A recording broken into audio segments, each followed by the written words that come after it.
Ron Conway said I'd have a lot more fun. True. He forgot to tell me it was going to be a lot more work.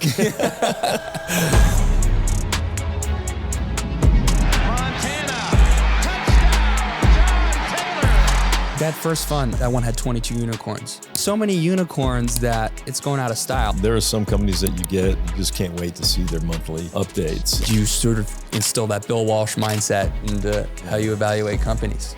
You also missed on some of the companies, but let's talk about the challenges first. What would you want your people to know you in terms of your investing career, your investing legacy?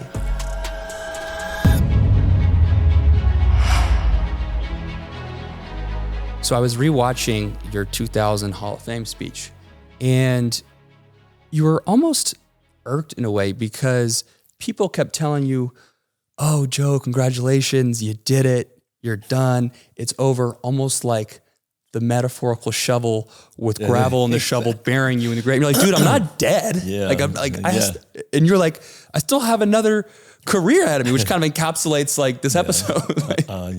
I know it was the strangest feeling. Everybody said, "Wow, that's a great honor," and I go, I just felt like it was like you were saying. I felt like it was the nails were pounding in the coffin. And like, "Bye, Joe. Thank you. Yes, you're done. It's all over." But then I looked at it a little bit differently, going, "Wow, okay, I just became part of the greatest team ever." Right. Yeah. And then it started to sink in a little bit more that way. And I'm not a big honor kind of person. Sure. They come your way, but it's more fun, while you're doing it than it is to receive an award for doing it. Sure. Because we did it like you, probably the same. And you do it out of love for what you were doing. Yeah. Right? And that was a different moment for a long time. It really took me forever to come up with even the speech that I did, because I just couldn't get a grasp on it. No, not at all. Well, that's why we have you on here. I'm your host, Noah Lack, host of the Athletes and Assets podcast, where I bring on your favorite athletes to chat about a business topic. And today, this man needs no introduction, but we're talking 4 Super Bowls, 3 Super Bowl MVPs, 2 regular season MVPs. Are we over 40 unicorns in the portfolio? Or is that underselling it? We're in the 30s right now. In the 30s. So many unicorns that it's going out of style. I mean, we need another word for it. It's like normal. And one incredible human being, Joe Montana. Joe, this is our 100th episode. Nice. Uh-oh. I'm on the 100th, another 100th team. Yeah. Here I go. This is our 100th episode. I mean, for us, this is like 2.5 years in the dark. Just me doing, thank you. I appreciate it. And we've been doing this really quietly and bringing on athletes. And for this to be our 100th is pretty special. So thank you for having me. Yeah, absolutely. In 98, I mean, right when, like before your Hall of Fame ceremony. HRJ, it was HRJ. Harris, Ronnie, and Joe. That's so, it actually started out as Champion Ventures. And okay, I really wasn't looking for a full-time job. I just retired. Yeah. And, they came to me and said, "Hey, look, we're talking about doing this. We want you to be a part of it. We want to try and raise a small venture fund and use our friendships and that we've made by growing up in the Silicon Valley." And it was funds of funds first, right? Yeah, it was a fund of funds. So what our process was, we were going to leverage our friendships into access into places like Sequoia, Kleiner, Excel, Greylock, all the top tier funds. Right. And we were initially trying to take athletes and high net worth individuals who don't have access to those types of things. Sure. And for the athletes, we saw it as a way to block away some money that they couldn't spend that would grow. Yeah. Because we've seen so many times. So many stupid mistakes. And yeah. And so we were trying to help that way. And it became too many layers in between us and the athlete. You know, it was somebody's brother's, cousin's, uncle's friend, and you're like, okay, they don't get it, right? Yeah, they don't understand, sure. and so we did. We raised our first fund. It was a small venture fund. Yeah. And then we started migrating away from the athletes as much. We still tried to focus on if there were athletes that wanted in, but our focus became more on high net worth individuals. And, and as we grew in the venture side, those guys were great because they helped us get into leveraged buyout funds, hedge funds, and real estate funds, all top tier. So that first fund was sort of diversified. You weren't even just in the weeds of early stage venture. You were placing money in different sort of bets.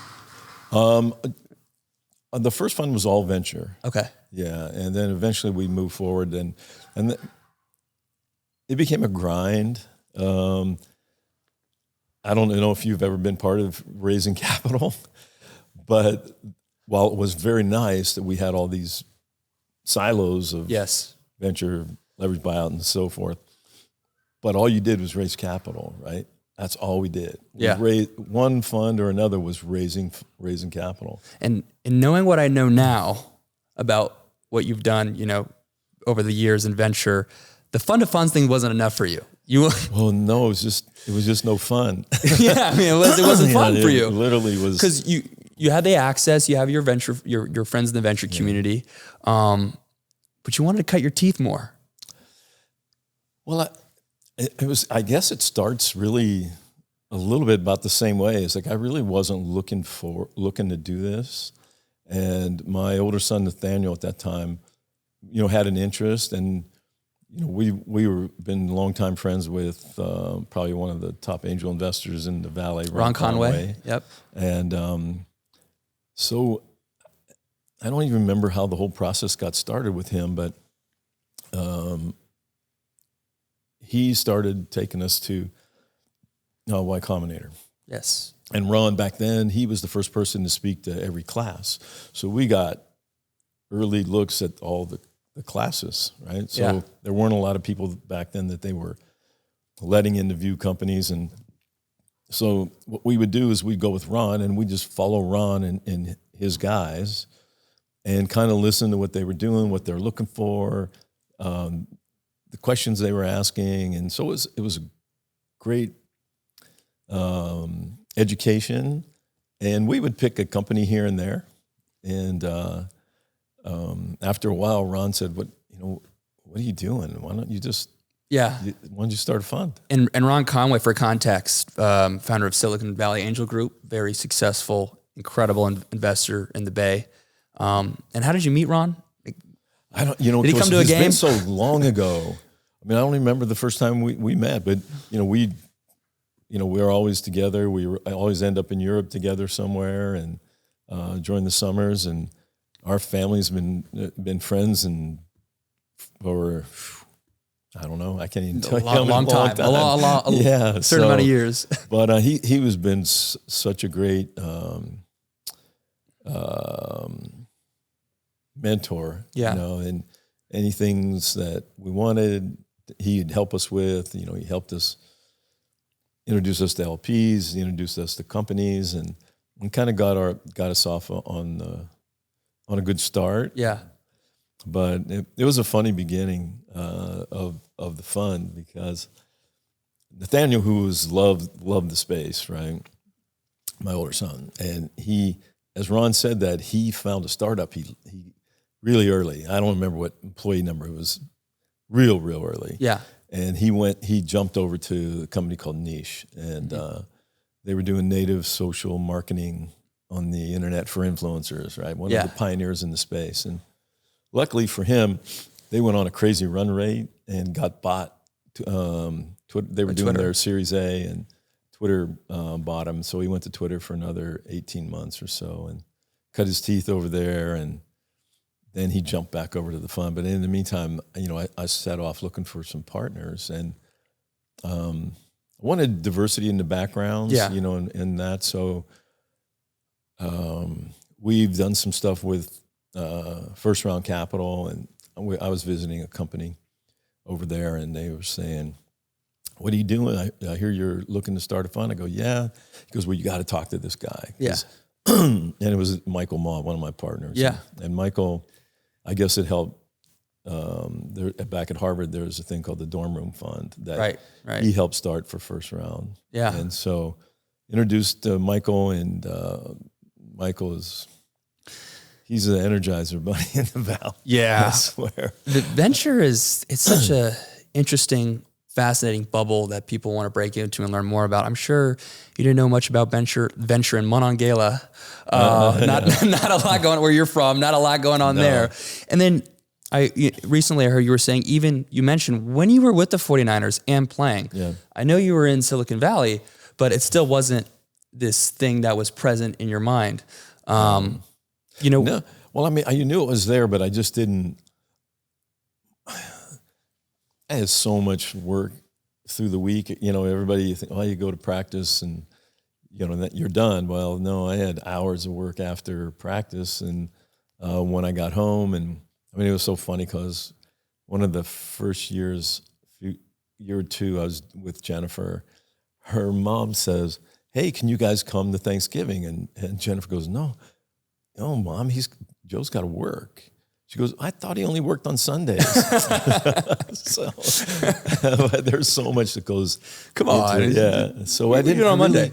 I really didn't have the time to focus on that because Bill's offense was complex.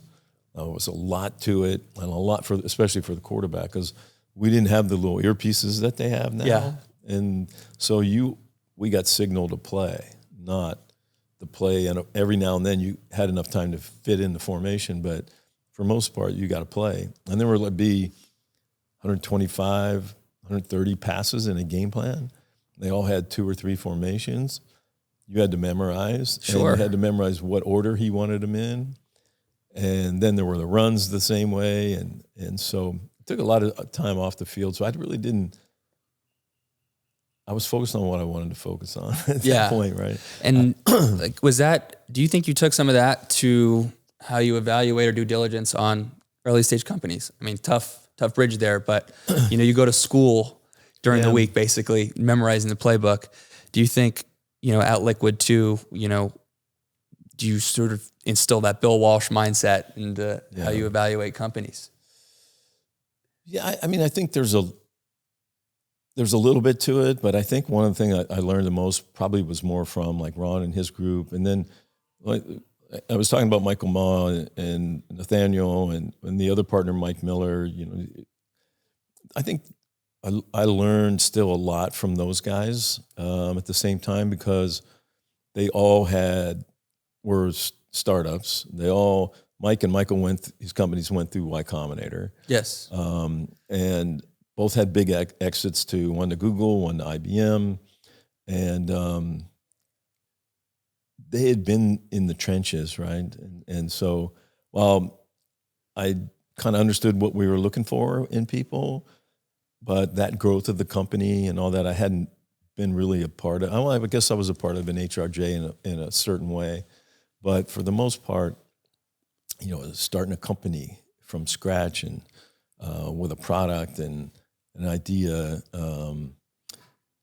they kind of really, kind of add the icing on the cake when we go, because it's fun to listen to. I mean, Mike's a PhD in physics out of Yale, and I'm like, I just want to listen to him talk. You got it, boss. Whatever you say. And so the journey was funny, and they laughed because the first few months I made them work without pay. And so interesting. What was that? Walk me through that right there. That's so the thing is I go, guys, look, here's the deal. You've never invested, or maybe you've done little things here and there. I'm just getting started in investing in startups. I mean, as a company or as a fund, and so we just need to make sure that we work well together. You may not like me. I may not like, and we can have disagreements, but we have to be able to work together. And then they laugh all the time about it, but then everything seemed to work. But it's come full circle though. And because I've done something that they're all appreciative of, is from that point on, we started, I housed 26 companies or 20 some companies. And then when the fund started, I dropped them back in.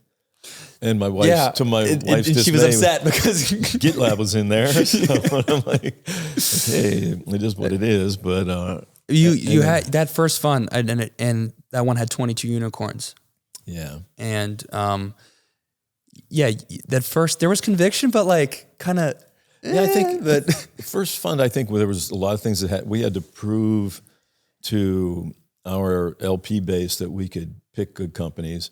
And I think we had to prove to ourselves we could pick good companies. Yeah. Right. And so when we look back on that, I mean, it was a small fund, 28 million, but yet I don't know what the DPI is right now, but it's pretty good. Yeah, I think the multiples are pretty solid. I can't remember the number off the top pretty of my solid. head. But, we did, I don't know, 150. So it was almost like 180 companies, maybe 185. Yeah. And so almost 1 in 10 in there was a unicorn. So we got off to a fairly good start. So what's your style? Like, let's say I'm pitching you my company. I wanted to pitch you Athletes and Assets. Are you the VC that grills me on random questions to throw me off my game to see how I react in adversity? Or are you straight, let's look at the numbers, the information, or is it all about the warm intro from a trusted source? Like, what is it? I think it's a little bit of everything like that. I mean, we're not a jump in your face kind of team. Everybody, when you invest as early as we do, because when you're thinking about it, we want to know. So we're betting on people. Sure. And because you do pre-seed and seed stage. For those that don't know, pre-seeds for the earliest stages of a founder's career. Some people just invest because it's them. Yeah. And the seed stage, there's a semblance of an idea, but need more time to test for product market fit. So just some of our audience are younger athletes who want to learn more about venture, or current pro athletes. So so we spend a lot of time about family. I mean the personalities, especially if there's co-founders. One of the biggest issues that always breaks up companies is when founders disagree. And what's your thought on like solo founder versus co-founders? This is something that's always debated, especially amongst, and YC's big on like, you need a co-founder. Yeah. Have you seen both such scenarios work, or do you have a bias towards? I don't think it matters to us. We've had success on both ends of it. And, sometimes you're going to get, a lot of times the single founders, I think what we've found is that they're coming back for a second or third time, right? So it's not their first rodeo. And that, that also makes the decision a little bit easier. But it doesn't matter to us. We just want to make sure that relationship is stable. The person's stable. Yeah. Because you have to be crazy to do a startup anyway. You do. Yeah, you do. And do you think, and this is a tough question to ask, but, I think Paul Graham, one of my favorite Paul Graham quotes is like, the best way to do VC is start a startup. If you do that well enough, you don't have to do VC at all. But like, there's also. That's true. So, Paul and Jessica, the two of the founders, they're on our board, our advisory board. So, I spend a lot of time, we go over these things with Paul all the time. We have these discussions about valuations and things and check sizes. Yeah. But he is amazing to talk to and listen.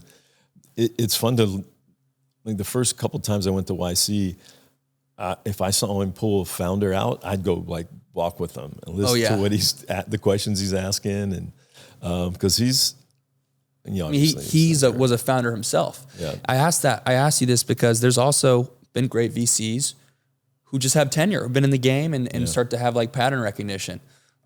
Clearly there's a mix of both at Liquid2. One was winning Super Bowls and the other two sold companies. So, that's an interesting blend you guys have.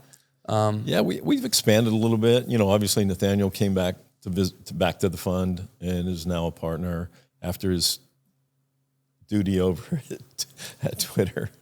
And we added another person, Matt Mulvey, to the team who was at Co2, has a lot different background than the rest of us.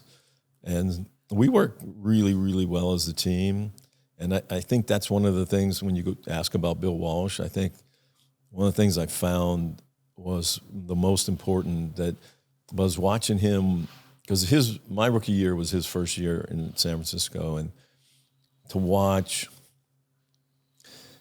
it, there's certain, you want, like the personalities you're okay with that. It's when one personality becomes overbearing to the direction or becomes a problem in the locker room that messes with what everybody's goal should be. He didn't waste time by saying, you're a good player, but he doesn't fit here anymore. Yeah. And there's always good players. And I think part of that, what I talked about in the beginning with Mike and Michael, was a little bit of that is going on. I just want to make sure we're good together. If we're not, you're giving a little tryout. You're testing to see if they could work under Team Montana. Because now you're like kind of the Bill Walsh of like Liquid2. You recruited the team, put it together. Yeah. I don't sit and chase deals much anymore.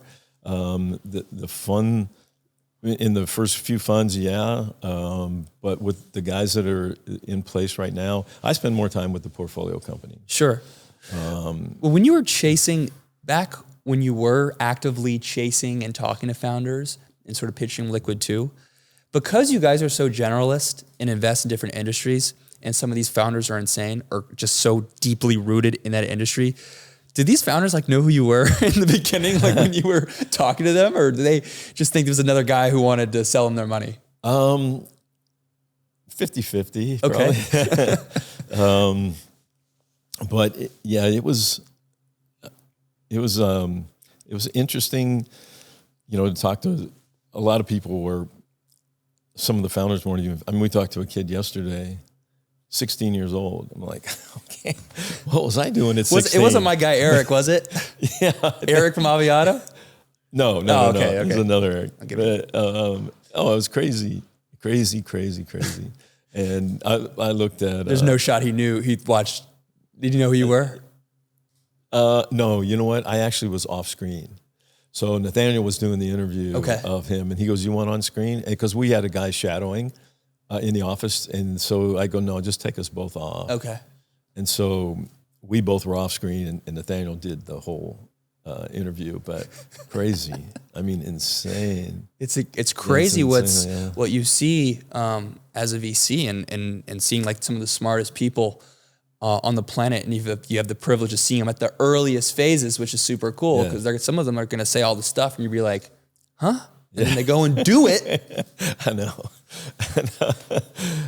God always surprises you too that they actually can pull it off. In some things, you go, "There's no way." And it's a fun. I will say one thing. Two things. Ron Conway said I'd have a lot more fun. True. He forgot to tell me it was going to be a lot more work. But it is fun. It's just amazing to see the companies. And there are some companies that you just can't wait to see their monthly updates. Yeah. And you're going, can't wait. I wanted to mention, so you mentioned GitLab, one of your earliest wins. What do you know about developer ops platforms? Like how the hell did you find GitLab out of... We found GitLab in one of the meetings with Ron. Okay. And one of the first few interviews was with Mike. And I tagged along with him. They had pitched me at one point, and they had pitched, I think, Nathaniel and then Mike at the same time in the room. And I can't remember, I think Michael might have been along with one of them too, but we all just kind of it's different. You can tell there's something different when you meet people like that or in that space. I have no, I had like I said, I wanted to listen to Mike talk to him. You get, there's just a feeling you get by, this guy's gonna make it. And if he doesn't, he's got the wherewithal to, make that turn and do something else. But for the most part, Did you have a hunch or a sense they were going to do something? Gitlab, they're going to do something special, you know? Yeah. When you were... Well, there was something about him when you first meet him that said, this guy's special. And then the product was, okay, I understand a little bit of this, and then you listen to Mike or Daniel asking about, you know, the difference between GitHub and Gitlab, right? And I made that mistake. I made that mistake on the video that we made. And my apologies. No. I get confused on both of them, but anyways. Yeah, no worries. But it's just, you know, there's sometimes there are founders that are just very dynamic in what they do. And like I said, you put your trust in them at that point. And the thing that, you know, I think we're really good at is we have a saying that we're really good from 0 to 1 for founders, right? And we have guys who've been there, been in those situations, understand what proper growth should look like. Because you guys don't lead Series A and beyond rounds, right? You stay in that seed area. And we don't lead even in the seed. Very rare do we ever lead a round. Mm-hmm.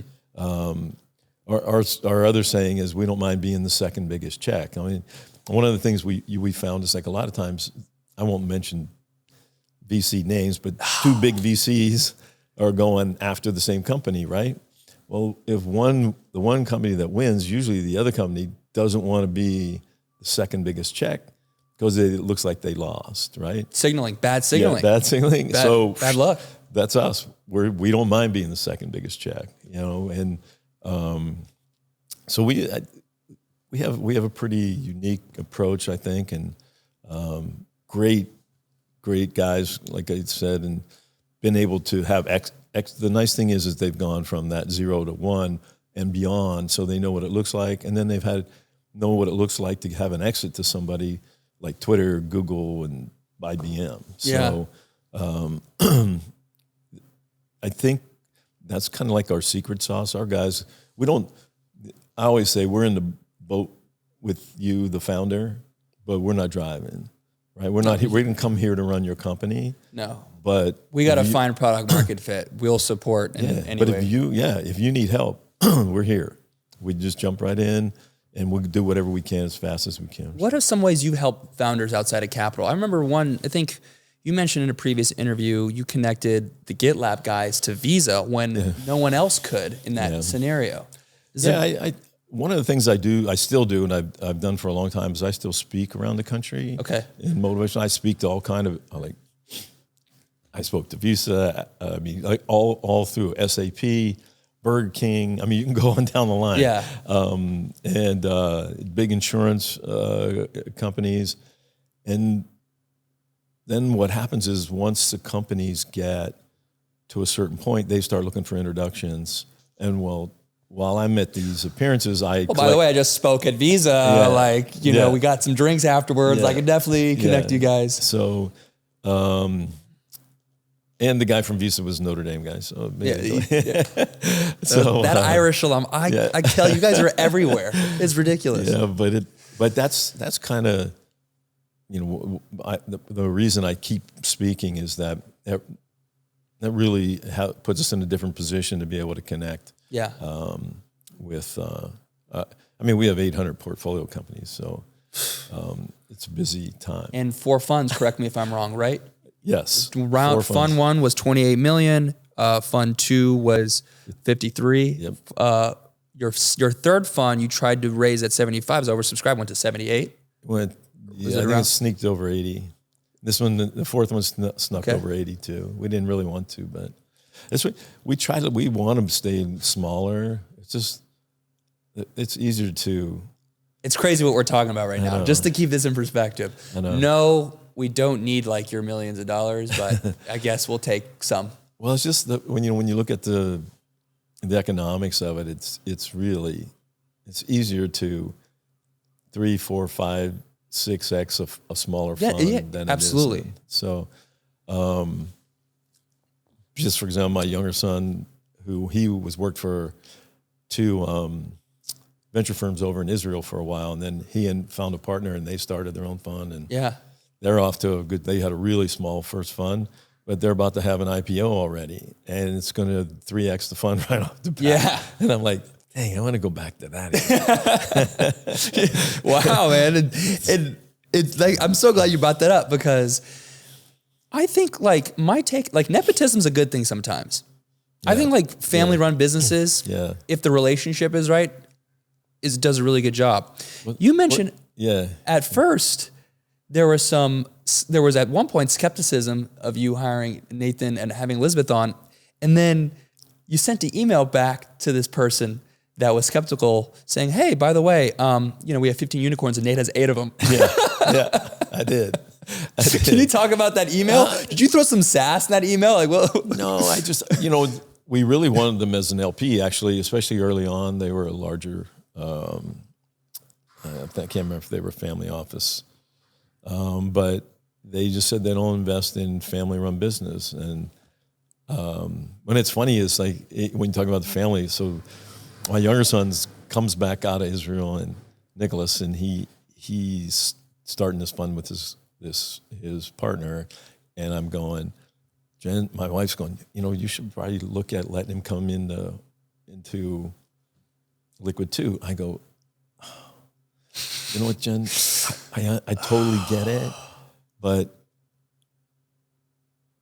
I'm just not sure that he wants to be under there, but I think he's better off if he does it on his own.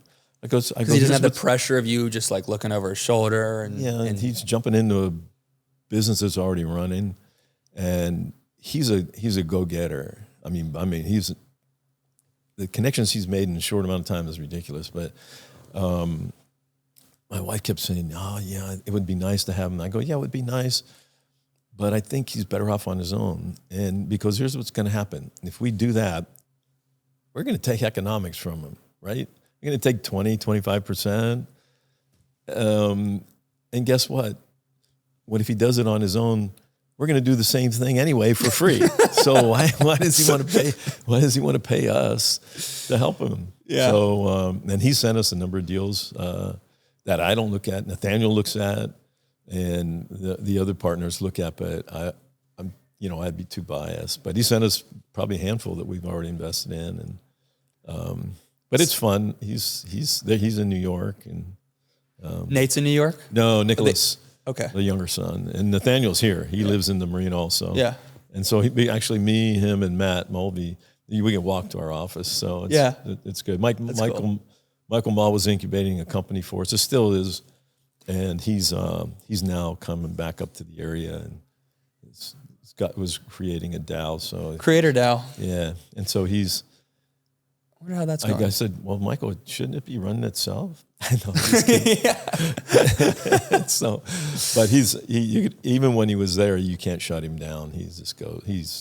I told him, you got to quit texting me at 2:30 in the morning. Yeah. I go to sleep. Some people sleep. Yeah. Yeah. I don't want my phone buzzing it. But you know what I found interesting about technical founders versus like non-technical or people in business?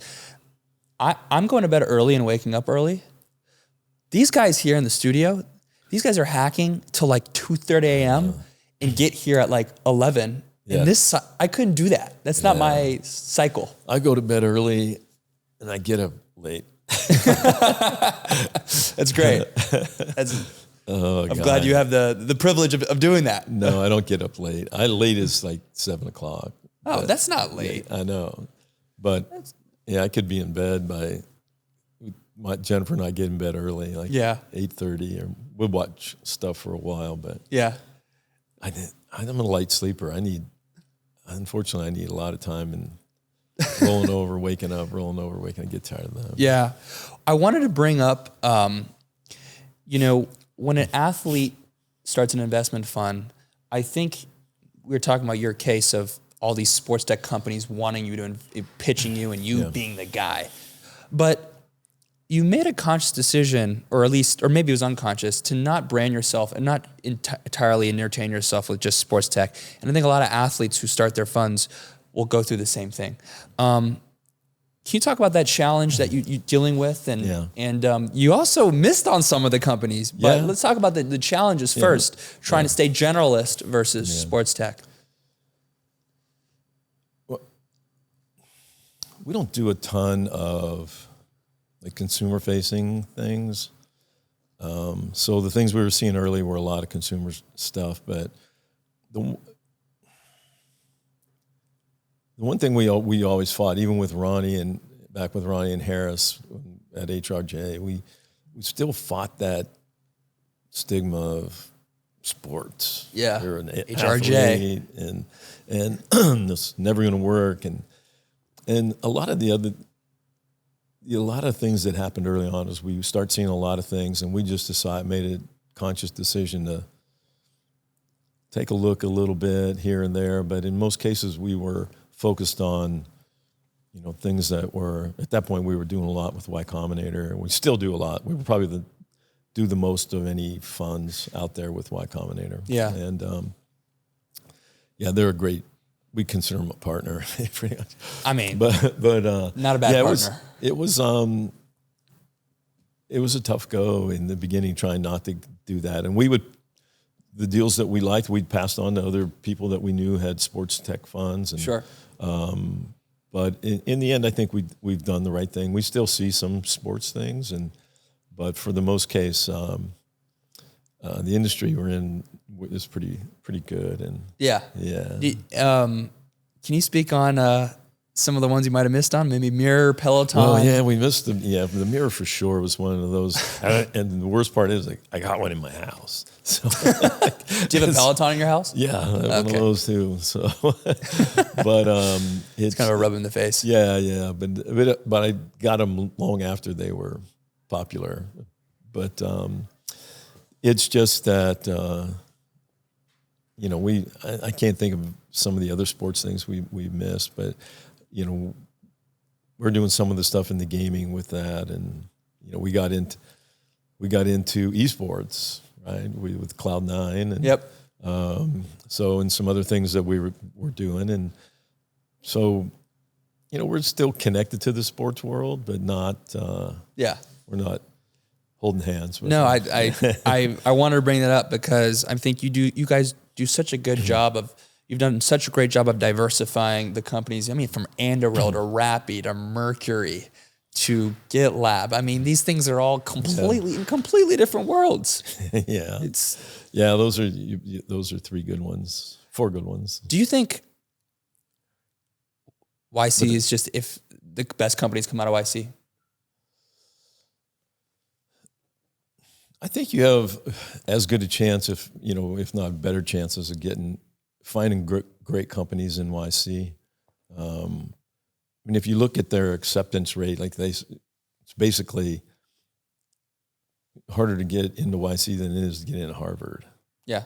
They had 10,000 applications last batch.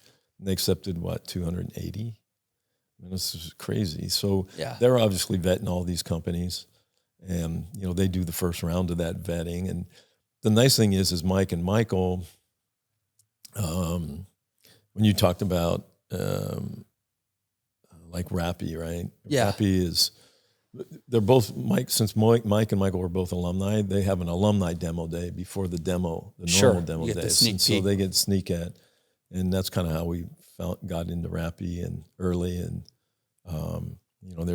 there's a guy that we talk about, this typical YC, very energetic, very charismatic, and he had great drive, right? And he just knew that those are the things that a good portion of what you look for in a first-time founder. And we just knew that, he was going to make something happen, and he wanted to be the biggest delivery network in Latin America, and he's doing a pretty good job at it. Yeah, doing a pretty solid job. No, not bad. Yeah.